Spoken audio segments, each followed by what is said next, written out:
If you just think about their names, Munkar, something undescribable. Nakeer is something that you don't know. Munkar and Nakeer, they show up and they ask you 3 questions, some say 4.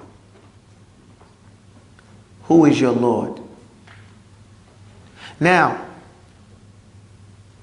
if you were not expecting a test, you all college students, you were not expecting a test and you walked into a classroom and all of a sudden you had a test, you'd be unprepared, right? Would you be unprepared? Yes. Okay. These questions are very serious and we have to prepare ourselves for them. So when the angels ask, who is your Lord? They're not saying, hey, who's your Lord? No, they're being rough in a way that's never been described. Just that they're being rough. And the believer, he's accustomed. He knows what is expected of him at this moment. And he's been preparing and subconsciously trying to get thubut, firmness, his whole life. He's been thinking about, I want to be firm, and asking dua, asking Allah in his dua to make him firm for this moment. So he might be shook, but he knows the answer. What's the answer? Who is your Lord? What's the answer? Allahu Rabbi. Allah is my Lord. They go to the next question. What is your religion? What's the answer? My religion is Islam. Islamuddini. Now, you have to understand though. Let me back up a little bit. When we leave this world, we also leave the reality of lies. If that's not oxymoronic, it is. In this world, one can lie and make their lie seem apparently like it's the truth. But lies no longer exist in the next world. We can't lie. If Allah was not your Lord, you'll be unable to say that. If Islam was not your deen, it will be unable for you to say that. You might open your mouth, but that's not what's going to come out. And then it's going to be asked, who is that man that was sent to you? Who is that? What are you going to say? I can't hear you. I'm not Munkar or Nakeer. You don't have to worry about me. Okay? But I think you want to speak loud and clear on that day so you don't get it mixed up.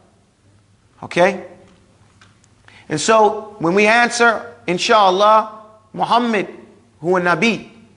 Muhammad is the messenger of our prophet. Nabiyuna Muhammad. Then a voice will come from the heavens and says, he has spoken the truth. Open up for him a window from paradise, opening up into paradise, and spread his grave out, make it comfortable for him. So it's not clear who does that. Maybe Munkar and Nakeer go away, but it doesn't say. But what happens? A door is opened up and a window is placed there, opening up into paradise. If you can imagine that. He's still in his grave. His grave is spread out as far as he can see. It's spacious. He's chilling. He's relaxing. He will have no more fitna after that moment. It's a serious questions and tests, but when it's over, you're done. If you pass. And he's shown the hellfire. And it said to him, this would have been your place in the hellfire. That's where you was going. It was already set up for you. Already arranged. But we're going to put somebody else there. You go in the Jannah. Then they go away.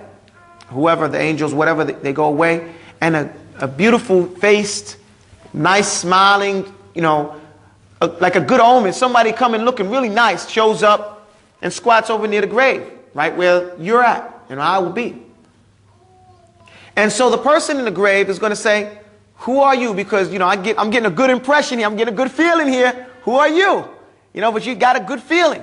And you say that, I'm getting a good impression here. And he says, I am your good deeds.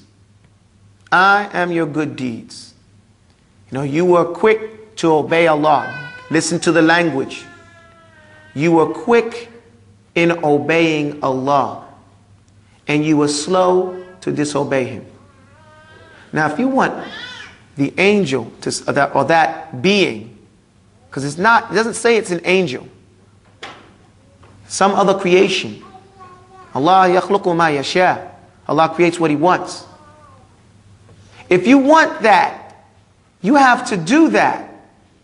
There's no getting over because of any reason. You're not going to outslick Allah. There's no tricks. There's no, what do they give those red books you guys buy? Cliff notes. None of that stuff works. You know? Can't, what do you call it, IM or whatever the thing with the computer he's doing right now. You know? In class, do they take them from you during your tests? Right, you can't, it's all gone. You have to come for real. That's for the believer. As for the disbeliever, the situation is a lot more serious. When the disbeliever, and we have to understand that someone who has disbelieved in Allah has rejected the validity of the Quran and rejected the validity of the prophecy of Muhammad sallallahu alaihi wasallam. Doesn't matter if they were a good Christian. I'm sorry, I should have started this. It doesn't matter if they were a good Jew or a good Christian. We start with the Jews because they preceded. Doesn't matter.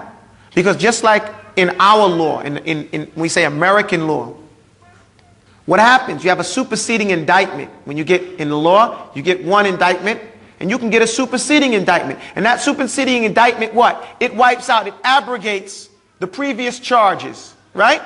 You guys familiar with this terminology? And then if you get another superseding indictment, it'll abrogate that. What means is that just because you followed the Torah, the time for the Torah has ended, and another prophet has come afterwards with a message and a legislation that you were told was coming. So the person who rejects that has also rejected their own religion, because they were told by their prophets about the advent of other prophets. And just because those prophets weren't Jews or didn't come from their lineage or something like that is no reason to reject their prophecy. So these people, no matter how well they did in following their religion, apparently have even broken their religious laws by principle. So don't think, well, he was a good person, he shouldn't. No, this is an incorrect thought. This person is a criminal, the worst type of criminal, because they have broken Allah's law, not humans' law. And the reality of that is borne out when we die. Anybody who thinks that Islam is a joke or a religion of terrorists, they will find the reality on Yawm al-Qiyamah. Not even Yawm al-Qiyamah, I shouldn't say that. When they die. When the disbeliever dies, the angel of death comes and sits by his head, at the top of his head. The angels sit as far as he can see, surrounding him. They don't have the beautiful smelling shrouds. They have stinking, soot smelling sacks that they got out of the seventh earth, the seventh depth. Okay? Down, not up. Out of hell. And so, because of their attachment to this world, attachment, love of this dunya, they do not want to leave.